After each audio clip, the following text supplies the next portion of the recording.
Bienvenue dans Impact at Scale, le podcast dans lequel on décrypte des stratégies pour aligner impact positif et changement d'échelle. Je suis Adriana Peyruz, CEO des Impacteurs. Et très concrètement, on fait du conseil en impact positif pour les entreprises en phase de scale et du conseil en changement d'échelle pour les entreprises à impact positif ou les structures de l'ESS. Allez, trêve de bavardage et place à l'invité de la semaine. Bonjour Simon. Salut. Aujourd'hui, on va parler de comment mettre la RSE en action au sein d'une boîte de conseil qui est en pleine phase de croissance. Donc ça va être trop cool. Mais avant ça, je vais te demander simplement de te présenter. Ouais, effectivement, je m'appelle Simon, je suis Head of RSE chez Advisory. Je suis arrivé récemment, il y a 3 mois, donc il faudrait y aller doucement sur les questions. Et avant ça, j'ai travaillé en tant que consultant, donc en RSE, communication responsable. Avant ça, j'étais responsable RSE de chez DeVred, et dans une autre vie encore avant ça, j'étais en communication. Donc je viens pas du tout de la RSE. Ok, t'as quand même fait beaucoup de RSE déjà. J'en ai fait un peu. Et donc, Advisory, c'est... Advisory, c'est une agence qui accompagne les entreprises dans la production de produits digitaux. Donc c'est une agence spécialisée dans le product, et particulièrement le product management. On travaille avec des entreprises de toute taille. Ok. Et qui est plutôt, Advisory, là, sur une phase de croissance assez solide. Ouais, une phase de croissance solide. Pour donner quelques indicateurs, alors en termes de CA, on était à 6 millions l'année dernière, et l'objectif est plutôt vers les 10 millions aujourd'hui, et on devrait les atteindre. Cette année ? Ouais. Ah ouais. On est également passé, alors je regardais les chiffres en un an, donc là on est en septembre, on est 120, l'année dernière on était 60. Donc on a doublé les effectifs, donc je pense qu'on peut parler de croissance en effet. Ouais, et c'est donc le moment qu'ils ont choisi pour lancer la RSE, pour créer ton poste et... Alors non, en vrai ils l'ont lancé avant, je pense qu'ils n'ont pas attendu qu'un responsable RSE pour avoir une démarche de bon sens, et pour faire de la RSE, je pense qu'aujourd'hui ils ont plus l'envie d'accélérer ça et d'aller plus loin, d'où mon arrivée. Ok. Donc toi, t'es arrivé dans quel contexte? Ils avaient mis quoi en place déjà? Et ils avaient mis pas mal de choses avec beaucoup de bon sens, et ça m'a assez impressionné en fait. Surtout que là je sors d'une phase d'audit, donc je suis bien placé pour voir un peu tout le travail qu'ils ont accompli. En fait, ils ont surtout... le fait le plus remarquable, c'est d'avoir créé un collectif qui s'appelle Up for Good. Et si tu veux, ils ont rassemblé des collaborateurs volontaires qui avaient envie de s'engager sur des actions RSE, et ils ont fait ça avec beaucoup de bon sens, dans le sens où ils ont brainstormé ensemble, ils ont finalement déterminé leurs enjeux, ils ont permis aux gens de voter sur les projets les plus impactants et de pouvoir les rejoindre en task force pour monter des projets sur plusieurs mois, piloter avec un dirigeant. Donc rien que ça, c'est une démarche qui prouve que de la maturité en fait de l'entreprise, et derrière il y a plein de projets qui ont abouti grâce à ça en fait. Alors là, vous êtes 120, et du coup, dans cette unité-là, il y a combien de personnes qui sont impliquées? À peu près 20%. 20%, c'est pas mal. Ouais, c'est pas mal. Dans tes anciens postes, tu avais constaté à peu près le même type d'engagement des collaborateurs ou Pas du tout. Ouais. Pas du tout en fait. Avant, dans mes précédentes expériences, je mettais presque 50% de mon temps et de mon énergie à expliquer ce que je faisais. Ouais. Et là, c'est pas du tout le cas. Là, je suis au contraire, je suis plutôt poussé. J'ai pas à me justifier, juste à délivrer. Et c'est beau, c'est très intéressant. Mais avant, non. Là où je m'imposais dans les métiers des gens, plus ou moins bien d'ailleurs, là où je m'imposais avant, aujourd'hui au contraire, c'est vraiment mes collègues qui sont moteurs et qui s'impliquent d'eux-mêmes, donc ça me chamboule un peu, mais je trouve ça plutôt agréable. Du coup, tu as un rôle de coordination, j'imagine, d'impulsion, de formalisation. Ouais, c'est ça, facilitation également, mais effectivement, l'objectif, c'est pas de venir imposer des contraintes, l'objectif, c'est d'accompagner les gens dans leur prise de conscience. Et chez nous, on a de la chance d'avoir une entreprise assez jeune, avec des personnes assez jeunes, qui sont conscientes des enjeux et qui les prennent à bras le corps. Alors ça, c'est un peu l'aspect, moi j'y crois de fou, tu vois, mais des gens pourraient dire que c'est un peu bisounours de miser uniquement sur l'aspect, sur les engagements personnels des gens. Est-ce qu'il n'y a pas aussi des intérêts stratégiques pour la boîte d'aller sur ce sujet-là ? Complètement. Justement, moi, la volonté, c'est d'ancrer la démarche RSE dans l'ADN de la boîte. C'est pas de favoriser le bénévolat, c'est pas de favoriser même le mécénat, on va en faire et c'est important, mais mon objectif, c'est d'aller au-delà de l'engagement personnel, c'est d'engager la boîte, d'engager toute la structure sur une trajectoire. Et ça demande effectivement beaucoup de cadres, de formalisation, d'écrire une vision. Et ça, pour moi, c'est de faire de la RSE de façon sérieuse. C'est un peu passer d'entreprise consciencieuse qui va le faire parce que les collaborateurs ils demandent, parce que légalement on est obligé. Ça, pour moi, c'est un peu les entreprises à papa. Ouais. Et aujourd'hui, non, j'ai le sentiment d'être dans une entreprise consciente et qui a envie de prendre ses responsabilités dans son écosystème. Ok. Ça peut leur apporter quoi très concrètement d'un point de vue business? Ça a des implications, tu penses? Ouais, bah complètement. Alors, j'aime jamais partir du prisme business, etc. Parce qu'en fait, je me dis qu'une entreprise, encore une fois, si elle veut être consciencieuse, elle va le faire parce qu'elle se rend compte que dans les AO, nos clients demandent de plus en plus ce qu'on fait en termes de RSE. Elle se rend compte que c'est hyper important pour la marque employeur, que ça favorise aussi l'innovation, l'intelligence collective, pour que les gens, par rapport au bien-être, dans un métier où il y a beaucoup de turnover, c'est important. Mais pour moi, c'est pas suffisant. Ça, c'est des conséquences. Mais ce qui m'intéresse, c'est plus le mindset des collaborateurs, celui des dirigeants surtout, et leur volonté vraiment de s'inscrire dans une logique de développement durable. Et là, je trouve que l'entreprise qui est dans ce schéma-là peut devenir intéressante et vraiment à impact. Parce que la démarche est fondamentalement désintéressée, même si je suis d'accord, c'est pas le monde des bisounours, et que derrière, il y a plein d'avantages et plein d'intérêts à le faire. Ok, très clair. Et du coup, quand tu es arrivé, est-ce qu'ils avaient déjà mis en place des éléments de mesure sur l'aspect impact, que ce soit empreinte carbone ou autre? Pas vraiment, en fait, beaucoup de choses relèvent de l'informel. Il y a pas mal, à la rigueur, il y a des indicateurs qui sont suivis du côté RH, mais qui étaient dans une optique RH et finalement qui matchent aussi avec la RSE, notamment sur le bien-être. Des choses sur le turnover, sur le bien-être des équipes, sur ce type, encore une fois, d'indicateurs RH, sur le taux aussi de recrutement des stagiaires et des personnes en alternance, donc des indicateurs qui sont vachement intéressants. Mais par contre, non, il n'y avait pas eu encore d'indicateur carbone.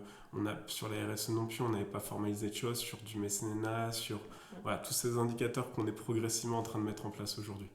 Donc toi, ta démarche, justement, quand tu es arrivé, ça a été de faire un audit, tu as dit, et ensuite d'être plutôt dans une démarche de formalisation, comme tu décris. C'est ça, la première étape. Alors, de faire un audit, il faut savoir que Visory, avant que j'arrive, ils avaient l'ambition, en tout cas, d'être labellisé B Corp.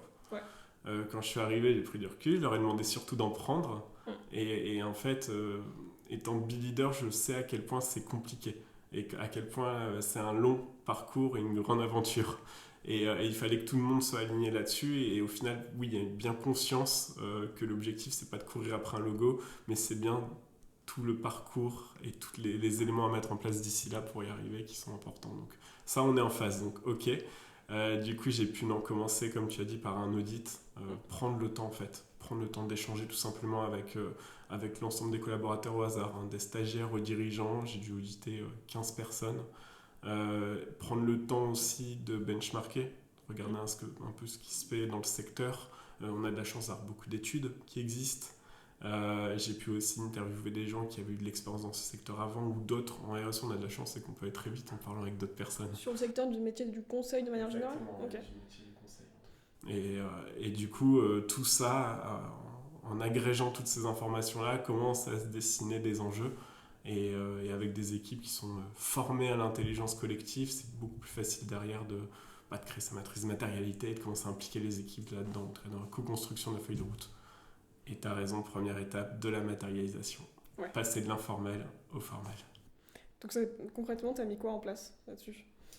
Concrètement, c'est l'écriture d'une feuille de route dans une optique, donc un peu sous le prisme du BIA, donc du questionnaire du référentiel B Corp, dans l'optique d'être labellisé. Donc j'ai décidé de faire une pierre de coups et de structurer notre démarche là-dessus. Donc B Corp, c'est 5 piliers. Et donc là, vous bossez sur les 5 piliers. Tu peux peut-être... On attaque tout de front. On bosse sur les 5 piliers, mais en fait, l'objectif, c'est de donner du rythme. Si au bout de 2-3 mois, j'étais encore dans mon audit ou dans ma réflexion stratégique abstraite d'une feuille de route, je pense que mes collègues m'auraient dit mais concrètement, on a envie de s'investir, qu'est-ce qu'on fait? Donc je pense qu'il a fallu donner du rythme. Donc en parallèle de la formalisation de certains documents, j'en sais rien, politique anticorruption, ça va être le code de conduite, ça va être la charte d'achat responsable, une charte éthique, ce genre de documents qui sont quand même très, très structurants et intéressants d'un point de vue RSE. Il a fallu donner du rythme, donc on a lancé des premières actions quand même importantes. Notre premier bilan carbone. On est terminé là? Non, il est en train. Là, c'est une question de jour.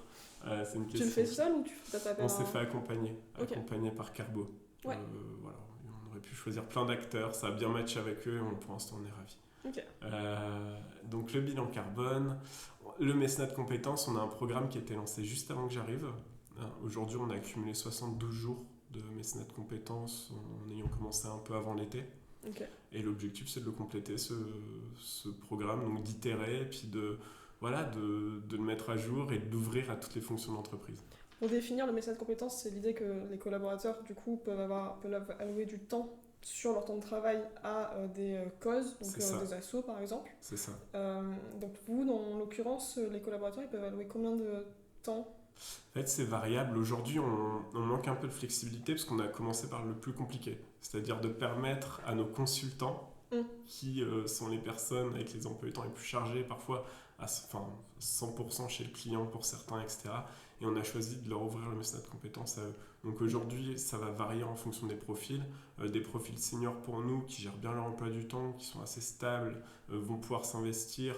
Alors on est sur de l'accompagnement sur du long cours, donc ça peut être 1 à 2 heures par semaine. Ok. Pour ces consultants-là.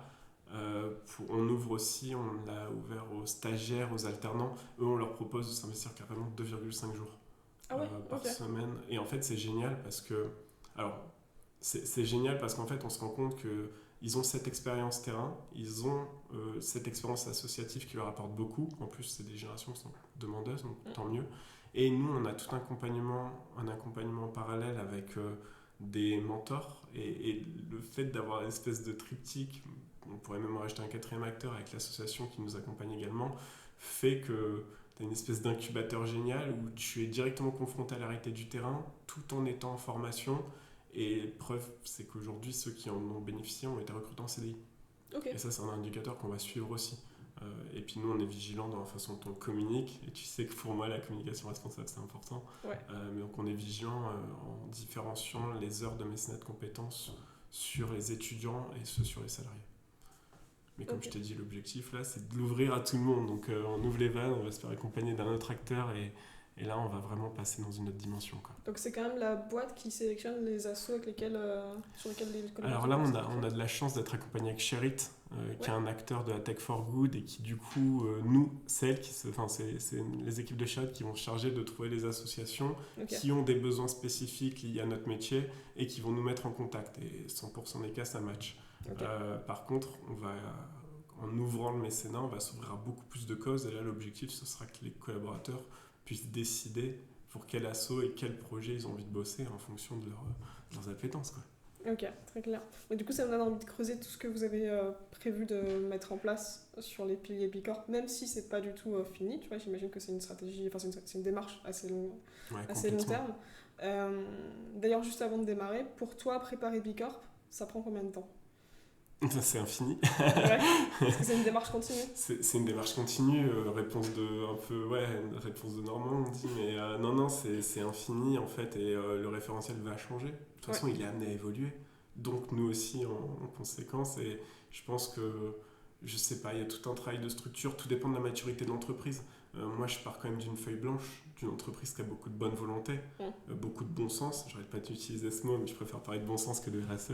Ouais. Et le truc, c'est que maintenant, il y a tout à formaliser, il y a des engagements à prendre, et puis c'est du long terme. Il y a beaucoup de data collect. Donc forcément... Oui, parce que pour Bicorp, il faut le rappeler quand même aux gens, en fait, il faut pouvoir prouver les engagements avec de la data qui date d'au moins 1 an.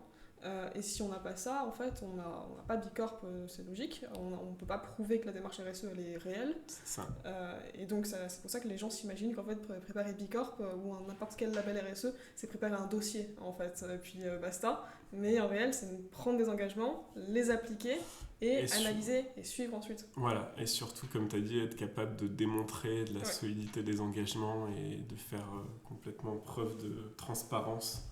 Donc non, c'est pour ça qu'il y a un gros travail en cours. L'important, c'est de se fixer une feuille de route qui ne doit pas être focus 100% Bicorp. Je pense que ce serait une connerie parce que Bicorp a beau être un référentiel assez exhaustif, si ce n'est le plus exhaustif aujourd'hui à date. Il ne couvre pas tout, donc il ne faut pas se focus 100% là-dessus. Mais voilà, on trace notre feuille de route, on se fixe des objectifs dans le temps et après on y va avec toutes les personnes qu'il faut en interne parce que c'est pas seul que je vais y arriver. Donc je ne saurais pas trop quoi te dire si ce n'est qu'on attaque tous les sujets Bicorp, les 5 piliers de front, On n'a pas le luxe, en fait, tu vois, on n'a pas un business model responsable. Ce que j'allais y venir.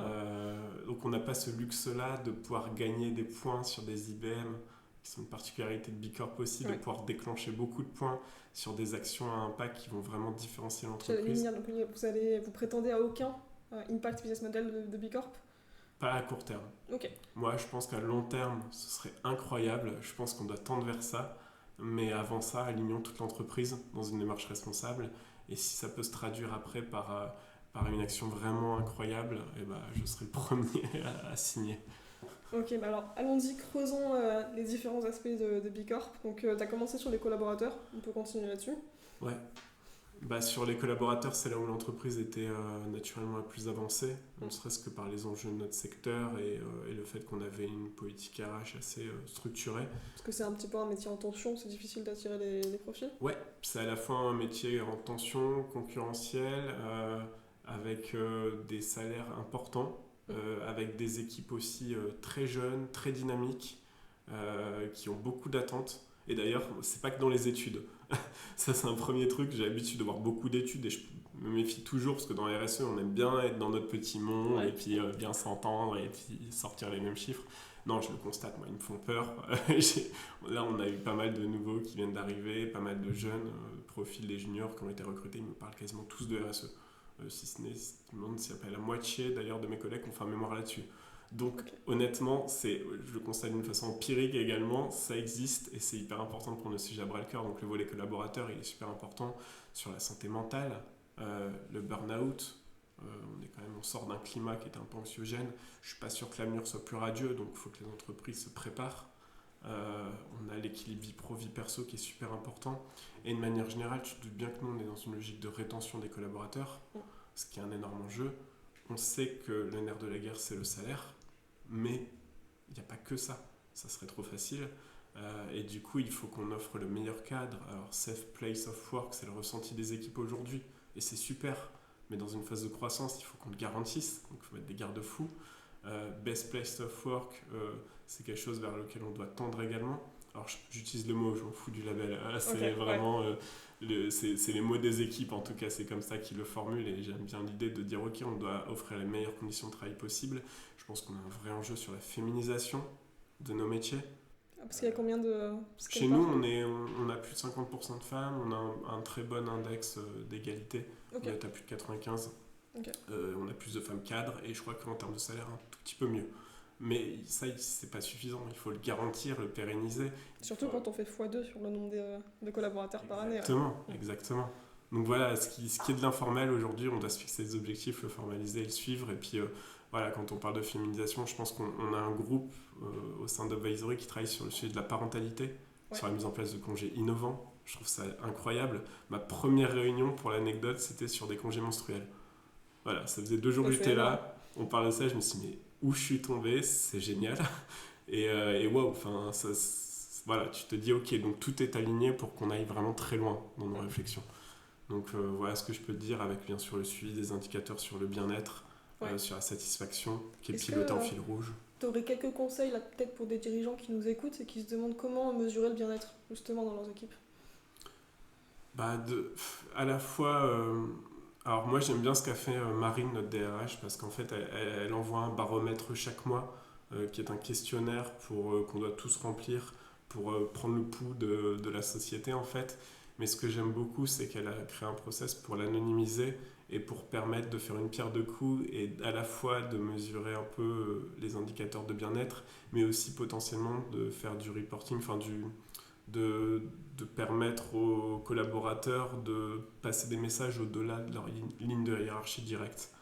Et je trouve ça intéressant, surtout que c'est analysé, pris en compte au niveau de la direction. Donc je pense qu'il ne faut pas se prendre la tête, que les outils comme ça, peut-être de les anonymiser, je trouve ça assez intéressant. Et dans tous les cas, il y a plein d'outils qui existent de façon très simple aujourd'hui. Un questionnaire suffit. Bon après... je dis ça, mais il faut que les gens remplissent à chaque fois et il faut les entraîner, ça c'est sûr. C'est quoi la question qui est posée tous les mois par exemple? Je ne saurais plus te dire, mais tu dois dire ton ressenti, comment tu te sens par rapport au travail, comment tu te sens dans ton bien-être par rapport à l'entreprise. Et après, souvent, il va y avoir des questions différentes en fonction des zooms que les RH vont vouloir faire dans l'entreprise. Ok. Mais voilà, on a un score et puis qui est communiqué ensuite et qui nous permet par exemple aujourd'hui d'affirmer que plus de 95% des personnes ont déclaré se sentir bien en moyenne sur 2022 dans l'entreprise. Très clair. Tu veux ajouter quelque chose sur le pilier collaborateur ? J'ai certainement oublié plein de choses, mais non, globalement, je pense que c'est ça. Un gros axe d'amélioration chez nous, c'est aussi qu'on sait qu'on est assez exceptionnel. Sympa, je me fais raison de sens du poil. Hein. Mais sur la phase d'onboarding, il y a plusieurs semaines d'onboarding et il y a un système avec des buddies. Donc en fait, moi j'aime bien le terme, mais c'est simplement pour dire qu'il y a un système de mentorat en fait, qui est mis en place. Et avant que les collaborateurs arrivent dans l'entreprise, ils ont un contact avec qui ils peuvent partager un verre, poser des questions, etc. Donc tout est assez bien fait.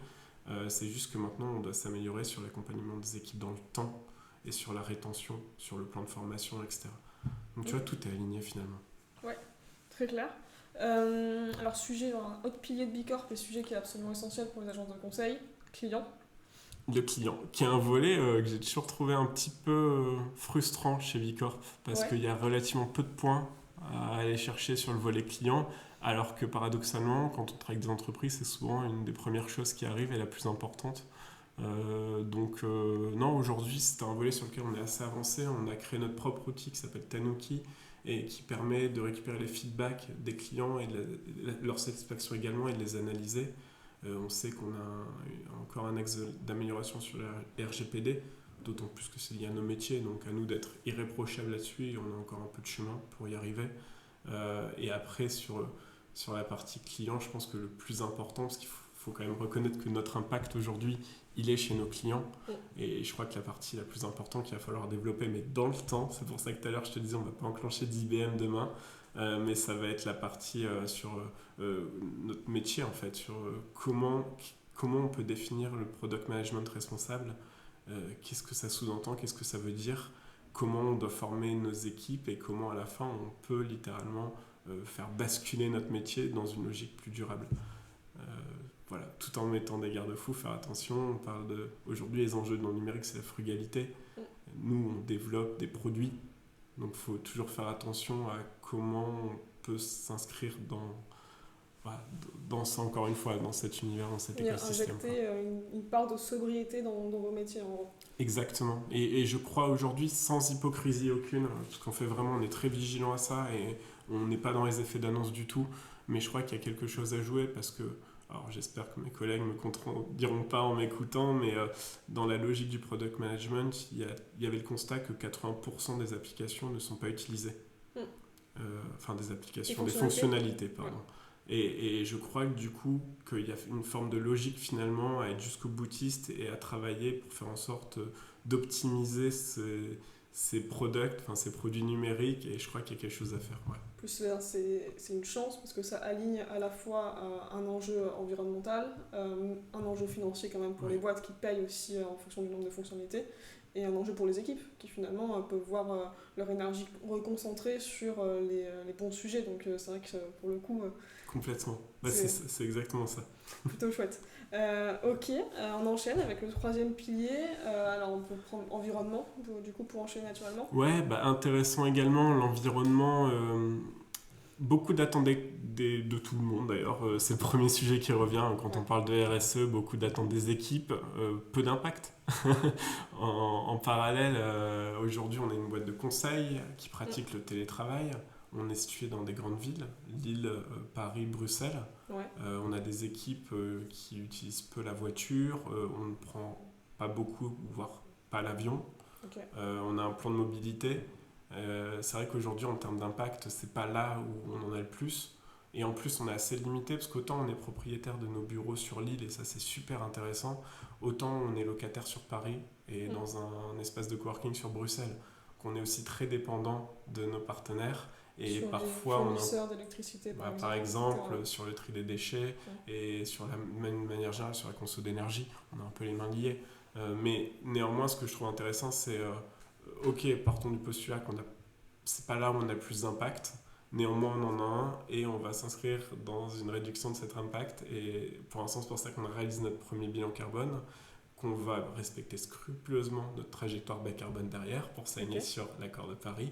Super. Et que derrière, ne serait-ce que dans le cadre de Bicorp, bah oui, on va mesurer notre consommation d'énergie, quitte à se battre avec nos partenaires pour le faire, mais on va y arriver. Et on va s'inscrire dans des éco-gestes, dans la réduction, etc. des énergies. On sait qu'on doit changer de fournisseur d'électricité, on sait qu'on doit changer d'hébergeur, on sait qu'on doit aussi mieux travailler le reconditionné. Aujourd'hui, on a testé, on est encore en train de chercher le bon partenaire pour nous accompagner là-dessus. Donc tout ça, c'est des sujets qui s'inscrivent dans la politique environnementale. Politique zéro déchet aussi, là, ça y est, on a mis en place le tri sur l'île. Première action que j'ai fait en arrivant. Donc là, ça veut dire que j'ai une mesure du tonnage, du taux de tri. Et ben voilà, maintenant on va suivre ça dans le temps et puis viser une politique zéro déchet. Ok, très ambitieux. Bah oui. Du coup, j'ai envie d'enchaîner avec le 4e pilier. Alors, tu préfères lequel, gouvernance ou collectivité? À chaque fois je dis c'est intéressant. Bah, peut-être la gouvernance, c'est le pilier sur lequel on avait le moins de points, ce qui est plutôt logique en fait, et c'est du coup celui auquel je m'attelle en ce moment. C'est dans la logique, c'est de formaliser tous ces livrables, aussi de redonner du lien avec les équipes. On a des équipes qui sont à distance, on a plein de distances. On a nos bureaux qui sont distancés, on a des pratiques de télétravail, on a la moitié de mes collègues, même plus, qui sont chez les clients. À l'intérieur d'Advisory, on a structuré ça avec des startups, donc on va avoir les designers, on va avoir les product managers, on va avoir les devs, on a aussi la partie campus qui est notre organisme de formation. Et du coup, en fait, on met plein de distance. Alors, c'est bien parce que ça permet de manager à l'échelle humaine, mais en fait, du coup, il y a ce risque, et tu le sais bien, avec une grosse croissance, de perdre en culture. Et une très bonne façon, je trouve, en tout cas, d'aligner l'entreprise sur sa culture et de mettre tous les collaborateurs ensemble, de les fédérer, c'est aussi prétexter la RSE et c'est aussi d'avoir une raison d'être. Et du coup, j'aimerais bien qu'on profite là de cet élan, de cette croissance, pour aussi prendre du recul et reprendre le temps de poser une raison d'être et de communiquer du sens aux équipes. Donc ça, je pense que les dirigeants sont bien en phase avec ça et c'est ce à quoi ils s'attellent en ce moment. Et je me dis que ça va être super et ça fait partie intégrante de la gouvernance. Donc poser une mission, derrière être en mesure, en capacité de mesurer l'évolution et le suivi de cette mission, de fait d'intégrer les parties prenantes dans les décisions, donc des modes plus démocratiques, même si c'était déjà le cas, mais d'aller encore plus loin sur l'interne, mais aussi d'aller chercher des partenaires. On est proche de certaines associations, j'ai envie qu'elles puissent avoir une parole dans l'entreprise. Surtout si vous essayez de développer le product management de demain plus responsable. Exactement. Du coup, voilà, je pense qu'en termes de gouvernance, il y a beaucoup de choses à mettre en place en tout cas. Et c'est prendre des engagements. J'aime bien l'idée de se contraindre. Il y a un côté sadomaso, mais je pense qu'il est vraiment structurant. Donc c'est par exemple le Global Compact, dont on aimerait être signataire. C'est bien sûr Bicorp, dont je t'ai parlé. Pourquoi pas se fixer un moment l'objectif d'être évalué EcoVadis, parce que je pense que ça a de l'importance pour nos partenaires, en tout cas pour nos clients, et que je me dis que pour donner du rythme et valoriser ce travail réalisé en interne, ça peut être intéressant. Donc voilà, j'inclus un peu tout ça dans ce travail de fond qu'on est en train de mener. Ok, très clair. Et du coup, le dernier pilier, collectivité. Ouais, la collectivité, c'est le pilier un peu coup de cœur. C'est là où les équipes se reconnaissent le plus, peuvent s'investir. Et là-dessus, je t'ai parlé du Mesnat Compétences qui nous tient à cœur et qui est un gros programme pour nous et sur lequel, pareil, on va se fixer des objectifs. Ce qui est hyper intéressant et ce qui m'a convaincu aussi de rejoindre Advisory, c'est qu'on va avoir bientôt une fondation. On va avoir la fondation Advisory. Moi, je trouve ça hallucinant qu'une entreprise de cette taille, avec cette maturité, mette l'argent sur la table et matérialise une fondation. Je trouve ça très fort. Ça s'est fixé comment? C'est quoi? C'est une part des bénéfices qui va être... Alors ça, je suis pas encore au fait. Je sais que, encore une fois, le projet devra arriver dans les prochaines semaines.